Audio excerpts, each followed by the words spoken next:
ভিতরে দেখি যেতে প্রবেশ করে সেতবে শুক্রাণুটা সক্রিয় হয়ে উঠে। সেই সক্রিয় শুক্রাণু ভিতরু মা বাছি নিয়ে তার সমসাময়িক শুক্রাণু। যদি মা যদি উচ্চতর ন হুয়ে, মার চিন্তা চেতনা চলনি যদি উচ্চতর ন হুয়ে, তাহলে উচ্চতর আত্মা থিলে মধ্য সে তাকে গ্রহণ করি পারে না। তাঠারু নিম্ন গ্রহণ করি পারে, কিন্তু তাঠারু উচ্চতর আত্মাকে সে গ্রহণ করি পারে না, যাহাକୁ ନେଇ ସନ୍ତାନ ସୃଷ୍ଟି କରିବା ସମ୍ଭବ ହୁଏ ନା। ସେଥିପାଇଁ ଠାକୁର ସବୁବେଳେ ନାରୀ ନୀତି ଦେଇଛନ୍ତି, କାରଣ ନାରୀ ହିଁ ହଉଛି ସୃଷ୍ଟିର ଏ ସମାଜକୁ ଠିକ ଭାବରେ ଗଢି ତୋଳିବା ପାଇଁ ଏକ ମାନେ ନିହାତି ମାନେ ଆବଶ୍ୟକ ଜିନିଷ। ସେଥିପାଇଁ ନାରୀକୁ ଠାକୁର କହୁଛନ୍ତି ସତୀ ନାରୀର ସତୀତ୍ୱ ତାର ଆସେଟ ନୁହେଁ, ତାର ସମ୍ପଦ ନୁହେଁ, ଇଏ ଜାତିର ସମ୍ପଦ, ଇଏ ରାଷ୍ଟ୍ରର ସମ୍ପଦ। ଇଏ ହଉଛନ୍ତି ଠାକୁରଙ୍କର କଥା।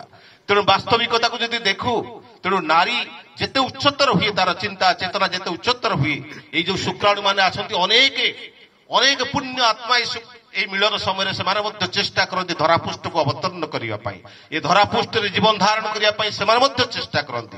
কিন্তু যদি মা যদি সেতি উচ্চ মানর ন হুয়ে, তাহলে সে তার সেই উচ্চ মানর আত্মাକୁ সে কেবে গ্রহণ করি পারে না তার গর্ভস্থ ভিতরে, ଯୋଉଥିପାଇଁ ଏକ ସୁସନ୍ତାନର ସୃଷ୍ଟି ହବାଟା ସମ୍ଭବ ହୁଏ ନା। ସେଇଥିପାଇଁ ଯାହା ଠାକୁର କହୁଥିଲେ ସେ ଉପାଦାନର ସଙ୍ଗତି, ସେଇ ମା ବାପାଙ୍କ ଭିତରେ ଯଦି ମତାନ୍ତର ଥାଏ, ମାନସିକ ମାନେ ଭିତରେ ଯଦି ମାନସିକ ଭାବରେ ଠିକ ଭାବରେ ସମ୍ପର୍କ ନଥାଏ, ତାହେଲେ ତା ଠାରୁ ଏକ ସୁସନ୍ତାନ ଜନ୍ମ ନେଇପାରେ ନା। ଏବଂ ମାର ସେ ଗର୍ଭାଶୟଟା ଠିକ କ୍ୟାମେରା ଭଳିଆ, ଯାହାକୁ ସେ ଥରେ ମାତ୍ର ଦେଖେ, ମନ ସେପଟରେ ଯାହାକୁ ଗ୍ରହଣ କରିନିଏ ଏବଂ ସେଇ ପ୍ରକାର ସନ୍ତାନଟା ତା ଭିତରୁ ସୃଷ୍ଟି ହେଇଯାଇପାରେ। ସେଥିପାଇଁ ଠାକୁର ମଧ୍ୟ এই সহশিক্ষাକୁ ମଧ୍ୟ ବିରୋଧ କରୁଥିଲେ ଠାକୁର।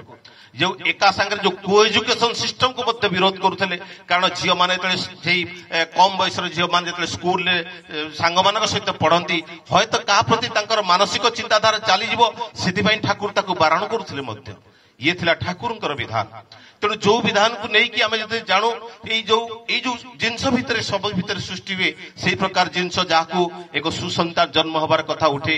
ଠାକୁର ଆମେ ବାସ୍ତବିକତା ଆମେ କେହି ମୃତ୍ୟୁ ହୁଏ ନା, ଆମେ କେବେ ମରୁନା, କାରଣ ଆମେ ସନ୍ତାନ ସନ୍ତତି ଆମରି ରକ୍ତରୁ ହିଁ ସନ୍ତାନ ସୃଷ୍ଟି ହୁଏ। ଏଇ 40 ବୁନ୍ଦା ରକ୍ତ ମିଶିକି ଯୋଉଟା ଶୁକ୍ରାଣୁ ତିଆରି କରିବାରେ ଯୋଉ ସାହାଯ୍ୟ କରେ, ଏବଂ ତାରି ଭିତରେ ଆମେ ସନ୍ତାନ ସନ୍ତତି ଭିତରେ ଆମେ ଜୀବନ୍ତ ହେଇକି ବଞ୍ଚି ରହୁ।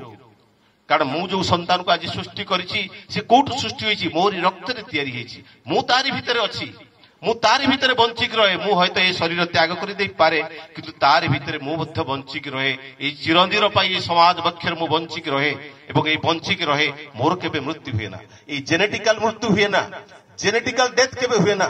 ତେଣୁ ଆଜି ଯୋଉ ମୁଁ ଆଜି ବଞ୍ଚିଛି, ମୋର ଯଦି 12 ପିଢିକି ଯଦି ମୁଁ ଫେରିଯାଏ, ମୋର ଜେଜେ ଥିଲେ, ମୋର ଜେଜେରେ ଜେଜେ ଥିଲେ, ତାର ଜେଜେ ଥିଲେ, ତାର ଜେଜେ ଥିଲେ, ଯଦି ଦେଖେ 4096 ଲୋକଙ୍କର ଆବଶ୍ୟକ ପଡିଛି ମୁଁ ଆଜି ଜନ୍ମ ହବା ପାଇଁ।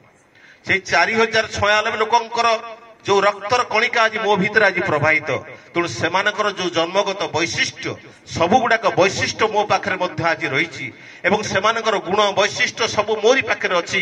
କିନ୍ତୁ ମୁଁ ଯଦି ତାକୁ ଚାହେଁ, ଏଇ ମୋ ବ୍ରେନ୍ ସେଲ୍ ଭିତରେ ତାହା ଏତେବି ଭାବରେ ରହିଛି। ଏଇ ବ୍ରେନ୍ ସେଲ୍ ଭିତରେ ମେମୋରି ଏତେ ପାୱାର, ମାନେ 2.5 ମିଲିୟନ ମାନେ କମ୍ପ୍ୟୁଟରର ମେମୋରି ଠାରୁ ଆହୁରି ମେମୋରି, ଷ୍ଟ୍ରଙ୍ଗ ମେମୋରି ମୋ ବ୍ରେନ୍ ଭିତରେ ଅଛି, ଯୋଉ ଭିତରେ ଏଇ ପୂର୍ବ ପିଢି ମାନଙ୍କର ସମସ୍ତ ଗୁଣ ବୈଶିଷ୍ଟ୍ୟ ଆ ଭିତରେ ଅଛି। ଏବଂ ତାକୁ ଯଦି ଜାଗ୍ରତ କରି ଦିଆଯାଇପାରେ, ମୋ ପୂର୍ବ ପିଢି ମାନଙ୍କର ଗୁଣ ବୈଶିଷ୍ଟ୍ୟକୁ ନେଇ ମୁଁ ମଧ୍ୟ ଅନେକ ବିଶେଷ ଗୁଣ ଲାଭ କରିଦେଇପାରେ। ସେଥିପାଇଁ ଠାକୁର ତାହା ହିଁ ଚାହିଁଛନ୍ତି, ଏଇ ନାମ ଦେଇଛନ୍ତି, ଧ୍ୟାନ କରିବାକୁ ଦେଇଛନ୍ତି। ଏଇ ନାମ ଧ୍ୟାନ ଭିତରେ ମୋ ଭିତରେ ଥିବା ସେଇ ଗୁଣ ବୈଶିଷ୍ଟ୍ୟକୁ, ଏଇ ଜନ୍ମ ଜନ୍ମାନ୍ତରର ଗୁଣ ବୈଶିଷ୍ଟ୍ୟକୁ ମୁଁ ଜାଗ୍ରତ କରିଦେଇପାରେ। ସେଇଥିପାଇଁ ତେଣୁ ଆମେ ବାସ୍ତବିକ ଆମ ପାଖରେ 3ଟା ମେମୋରି ଥାଏ। ଗୋଟେ ହଉଛି ଜେନେଟିକ ମେମୋରି,